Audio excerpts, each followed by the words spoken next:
हो रही है उसमें मुझे बोलने का मौका मिल रहा है।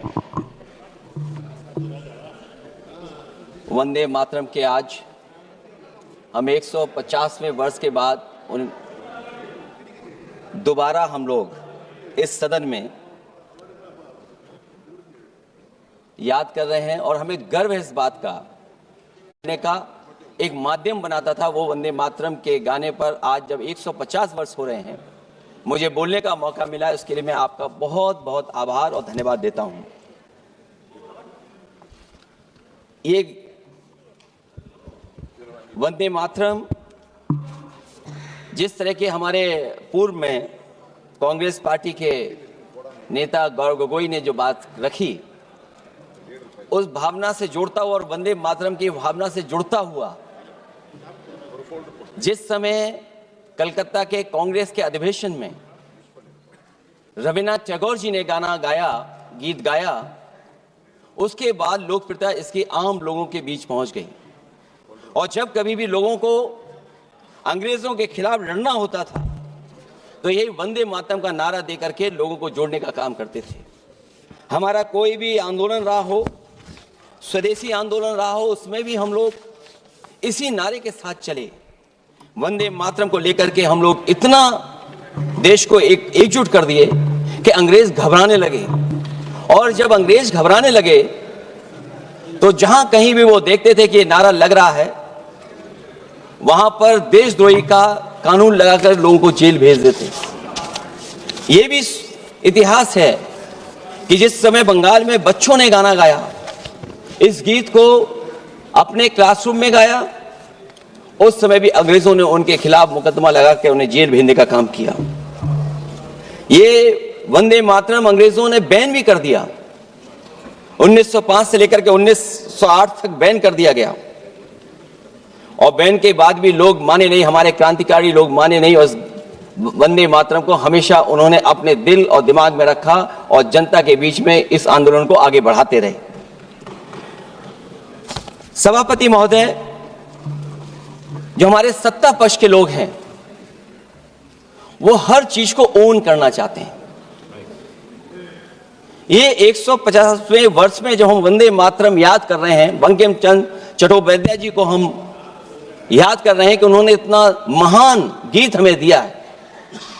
सत्ता पक्ष के लोग समय समय पर हमें देखने को मिलता है कि जो महापुरुष उनके नहीं हैं या जो चीज उनकी अच्छी नहीं है उनको वो ओन करना चाहते हैं। 150वें वर्ष वंदे मातरम, मैं अभी वो बात कहूंगा और मैं बात कहूंगा और हमारे मंत्री जी उसका जवाब देना। सभापति महोदय, क्योंकि ये बात ओन करने की आ रही है, अपनाने की बात आ रही है, तो मैं सभापति महोदय मैं अपने सत्ता पक्ष के लोगों को याद दिलाना चाहता हूं। सत्ता पक्ष के लोगों की जो पार्टी आज है भारतीय जनता पार्टी, जिस समय गठन हो रहा था, हमारे मुंबई और महाराष्ट्र के लोग जानते होंगे कि जिस समय गठन की चर्चा थी उस समय आपके जो अध्यक्ष चुने गए थे उनको जो भाषण देना है उस पर भी बहस चल रही थी। और बहस इस बात की थी कि भारतीय जनता पार्टी सेकुलर रास्ते पे जाएगी, सोशलिस्ट रास्ते पे जाएगी कि नहीं जाएगी। तमाम विरोध के बाद भी उस समय के उनके राष्ट्रीय अध्यक्ष जो चुने गए थे उन्होंने वही रास्ता अपनाया अपने भाषण में। समाजवादी आंदोलन, समाजवादी विचारधारा और सेकुलर रास्ता अपनाया। और वही नहीं जो उनका मंच था उसमें जयप्रकाश जी की तस्वीर लगा करके भी उन्होंने लोगों को यह भ्रम फैलाने की कोशिश की कि जेपी के रास्ते पर भारतीय जनता पार्टी चलेगी। बताएं माननीय मंत्री जी, आप कितने सेकुलर हैं आज, कितने सोशलिस्ट हैं आज? अभी गौरव गोगोई जी ने ठीक कहा, इंडिगो का हवाई जहाज उड़ नहीं रहे हैं कि उड़ाए नहीं जा रहे हैं? उड़ाए नहीं जा रहे। और क्या बात कही गई थी? हवाई कि गरीब भी उसमें चल सकेगा। इसलिए सभापति महोदय, मैं बात दूसरी तरफ नहीं ले जाना चाहता हूं। वंदे मातरम सिर्फ गाने के लिए नहीं है, निभाने के लिए भी होना चाहिए। सभापति महोदय, आज हम आकलन करें, पीछे मुड़ करके देखें कि हम इस वंदे मातरम को कितना निभा रहे हैं। जिस वंदे मातरम ने आजादी के आंदोलन में सबको जोड़ा, आज के दरारवादी लोग उसी से देश को तोड़ना चाहते हैं। ऐसे लोगों ने, सभापति महोदय, ऐसे लोगों ने पहले भी देश के साथ दगा किया और आज भी कर रहे हैं। ये चर्चा तो जोड़ने का काम करेगी ना अखिलेश जी, क्योंकि आज वंदे मातरम की चर्चा वही मैं कह रहा हूं, वंदे मातरम में जोड़ने का ही काम करेगी। वंदे मातरम कोई दिखावा नहीं है, ना ही राजनीति का विषय है। क्योंकि सभापति महोदय, हम जब ये चीज इनके विचारों से, इनके भाषणों से जब बाहर सुनते हैं तो ऐसा लगता है कि वंदे मातरम इन्हीं का बनवाया हुआ गाना है। जिन्होंने, सभापति महोदय, जिन्होंने आजादी के आंदोलन में भाग ही नहीं लिया है, वो वंदे मातरम का महत्व क्या जानेंगे। सच तो यह है कि सरफरोश लोग वंदे मातरम दिल से बोलते थे। उन आजादी के दीवानों के खिलाफ कुछ लोग अंग्रेजों के लिए जासूसी और मुखबिरी का भी काम करते थे। दरअसल ये राष्ट्रवादी नहीं बल्कि राष्ट्र विवादी लोग हैं।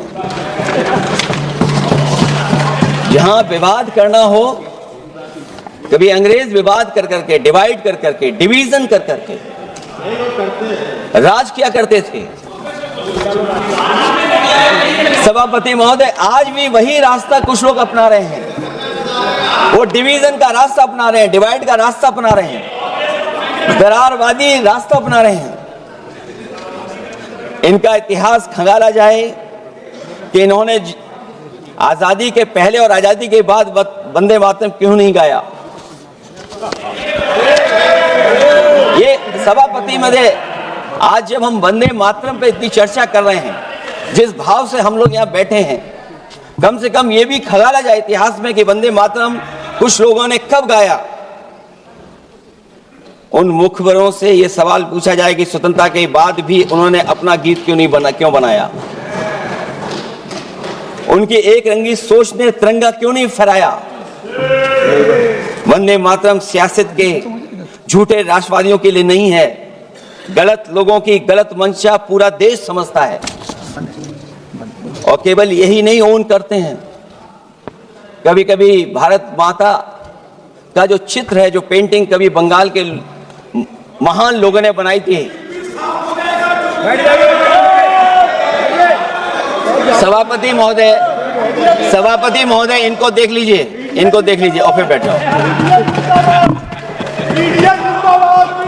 सभापति महोदय, राजभर जी आप बैठिए, आपके नेता। सभापति महोदय, वंदे मातरम का भाव ये भी था कि कम्युनल पॉलिटिक्स नहीं चलेगी। और कम से कम हमारे उत्तर प्रदेश के साथियों ने कम्युनल पॉलिटिक्स को अंत किया है वहां पर जहां से कभी इन्होंने शुरू की थी।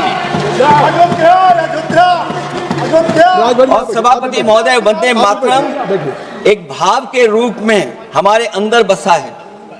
चाहे उसके शब्द ना याद हों, चाहे अर्थ ना मालूम हो, चाहे पूरा याद ना हो, उस सच्चे भारतीय के अंदर देश प्रेम की भावना जगाने के लिए इसके दो शब्द ही काफी हैं। जो सच में देश की एकता और अखंडता चाहते हैं, जो भाईचारे को बुनियाद मानते हैं, उनके लिए दो शब्द भी पर्याप्त हैं जो इस वंदे मातरम से हमें मिलते हैं।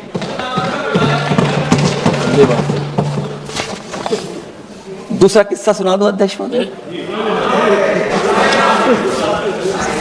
सभापति महोदय, इनका इतिहास खंगाल लीजिए, पूरा निकाल लीजिए।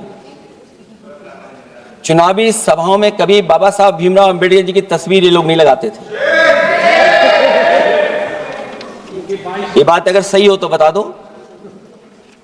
और ये तस्वीर कब लगाना शुरू किए? इनका एक सहयोगी साथी संगठन, जिस समय समाजवादी पार्टी और बहुजन समाज पार्टी ने मिलकर के इन्हें उत्तर प्रदेश में हरा दिया था, उसी दिन के बाद से बाबा साहब भीमराव अंबेडकर की प्रतिमा और तस्वीर लगाने लगे। इसलिए सभापति महोदय, ये वंदे मातरम केवल गीत नहीं है, गीत के साथ साथ आज हमें ऊर्जा भी देता है। उस समय क्रांतिकारियों को ऊर्जा मिलती थी, एकजुटता का नारा था, हम साथ लेकर के चल रहे थे सबको, और देश के सभी लोगों ने जाति धर्म को भुला करके एक साथ मिलकर के वंदे मातरम के सहारे अंग्रेजों को भगाने का लगातार कोशिश की, और अंततः परिणाम ये हुआ कि जब देश जागा, वंदे मातरम के साथ साथ जय हिंद का नारा, इंकलाब जिंदाबाद का नारा लगा करके अंग्रेजों को इस देश से भगाने का काम किया। आज सभापति महोदय, जब हम चर्चा कर रहे हैं, हम कैसा देश बनाना चाहते थे और किस दिशा में हम लोग देश को ले जा रहे हैं। सभापति महोदय, मुझे अच्छा लगा कि प्रधानमंत्री जी ने वो बात याद दिलाई कि अंग्रेजों के जमाने में अगर बच्चे भी वंदे मातरम गा देते थे तो उन्हें देशद्रोही के कानून से जेल भेज दिया जाता था।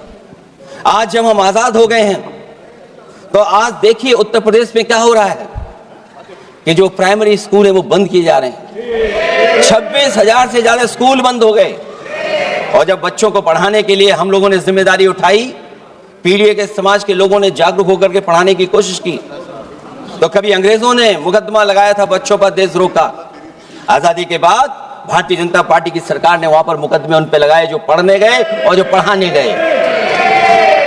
तो इसलिए वंदे मातरम का भाव जो था, उसी भाव से जुड़ करके हम सब मिल करके इस देश को और मजबूत करें, यही हमारी भावना है, यही हमारी सदस्यों की भावना है। जब हम 150वें वर्ष में याद कर रहे हैं तो वहीं हम ये याद करें कि जिस भावना से वंदे मातरम को हम लोगों ने देश के सामने गा गा करके अंग्रेजों को भगा दिया, ये देश कैसे मजबूत हो, एकजुट कैसे हो, बिना भेदभाव के, और संविधान से कैसे चलें, क्योंकि ये संविधान से ही मिला हुआ हमें गीत है। इसलिए इस गीत के माध्यम से हम किसी पर टिप्पणी और किसी पर थोपने की कोशिश न करें और न किसी पे दबाव बनाने की कोशिश करें। आपका सभापति जी का बहुत बहुत धन्यवाद।